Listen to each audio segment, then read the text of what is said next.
But, speaking of offensive humor and offensive statements, Kyle, you got in some hot water recently. I'll throw this up on screen because this post obviously went mega viral. Fake grieving widow grifter costume, Spirit Halloween. This was a banger meme, obviously. Erika Kirk has not been acting like someone who's actually in the middle of grieving. She literally quite the opposite, strutting out on stage now multiple times to pyrotechnics. I don't know if you saw it, but she did it again. Even after getting criticized over and over again by people like yourself going viral for this display of indecency, she did it again at Fox News the other night during their stupid Patriot Awards. She walks out to pyrotechnics with even more ridiculous, clownish-looking makeup on. So this was a great meme. Most people on the left, didn't think much of it other than to chuckle and move on. But a lot of people did get super fucking triggered, including snowflakes like Matt Taibbi. I thought the Matt Taibbi comment, dude, seriously, was absolutely unhinged and crazy because Matt Taibbi famously got criticized for joking about having sex with underage Russian prostitutes in his book. Like, this is something he literally got almost canceled for, joking about.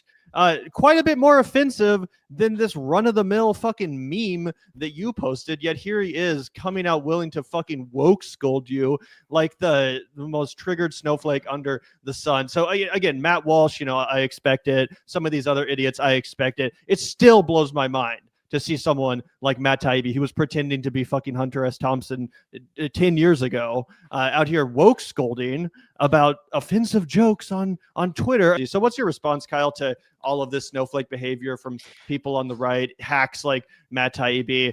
Because obviously it's all phony. It's all phony. As I said, their own side is responsible for 100 times the offensive content and commentary.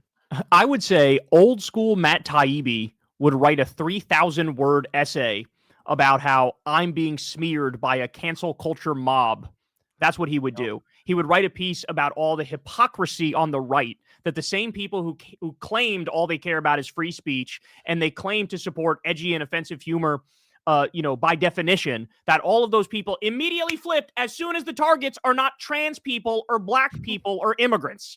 All of a sudden, it's unacceptable. When meanwhile, by the way, the reason why they're actually pissed off, and everybody knows this deep down, is because it actually isn't just lefties who are thinking this. There's a lot of people on the right who are thinking this too.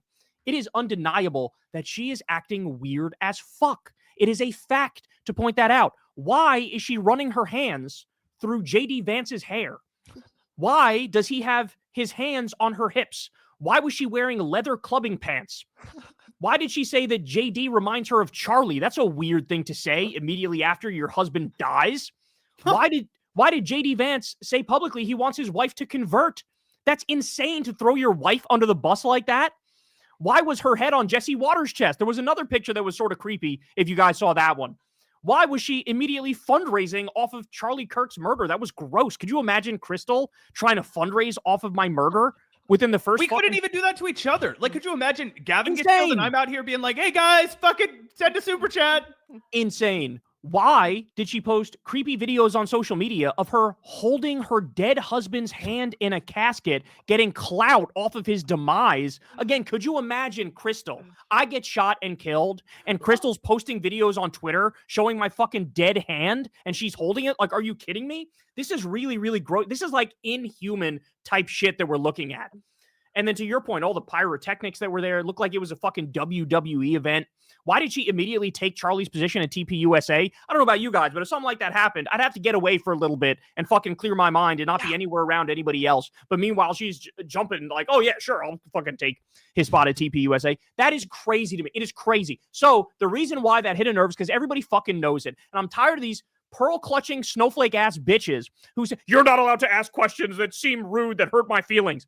They want her to be off the table. They want her to be, you're not allowed to talk about her. You're not allowed to criticize her. And this is exactly what they try to do with Charlie and his legacy, too. They try to say, since he's now dead, you can never disagree with anything he's ever said, ever. You can't quote him ever. You can't, actually go through his record and go point for point and say, here's why this is wrong. You're not allowed to do that because then, they say, You want him to die, and you want her to die, and you're pro-murder if you do that. They are lying, disgusting smear merchants, and they always hold us to an absurd standard that they never fucking hold themselves to. And the reason why they're mad at me is because I'm one of the people to come along to say, I'm playing by the same fucking standard as you. This is the world that they wanted, guys. You think I would have posted something like this if this happened fucking 7 years ago? Not a chance. Not a chance. Because I believed a little bit more in civility and decorum and, like, you know, you get more bees with honey, all that bullshit. But now, watching Trump win, he was fucking talking about Arnold Palmer's cock on the campaign trail. He was totally fucking unhinged. And, like, he gets to fight whoever he wants, say whatever he wants against anybody. And so I realized, okay, well, if these are the rules of the game, I am willing to play by those rules. And you're also going to have to accept us playing by those rules. So if Trump can come along and he can call Democrats the enemy within and scum and terrorists and vermin and radical and lunatics and demonic and evil and all these different things, we get to say that shit to you too. If you punch us in the face, we get to punch you back in the face, right? Like, we're not playing this bullshit anymore. Like, when they go low, we go high is over. You went low, I'm going lower. That's the bottom line. And by the way, final point, that doesn't actually mean I want these people dead. I don't. I genuinely don't. I want all of these people on the right to have dignified, happy lives. And I want them to have health care. I want them to have free college. I want them to have a living wage. I want them to be part of a union. I don't want them to have asshole bosses who are lording over them. I swear that is what I actually believe. And that's the difference between me and them. That's the difference between us and them, is that I can say at the same time, I hate these people. I think they're disgusting pieces of shit, but I want them to have a good life. Whereas they look at us and they say, you're a disgusting piece of shit, and I actually want you to die. I think they actually want us to die. I think that's the difference.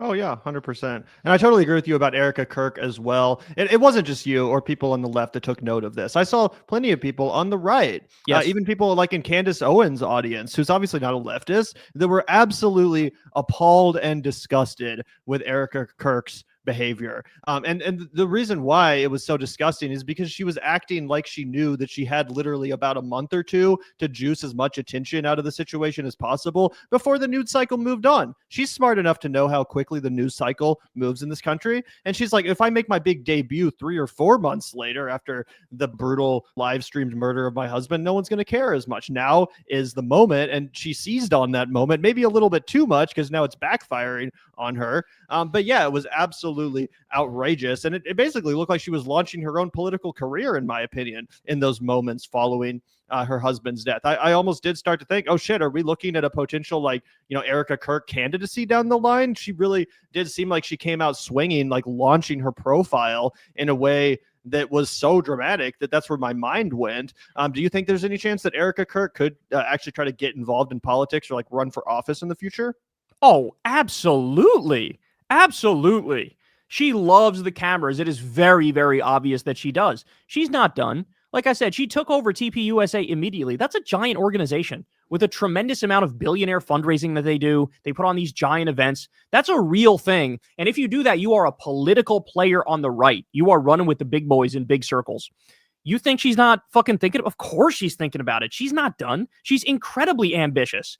And the fact of the matter is, if we point that out, somehow we're the bad guys to point out objective facts about reality. But guess what? It's unacceptable to them. So I think that's a very astute point, and I think you're 100% right. And I think it's possible, if not likely, that she might run for something at some point.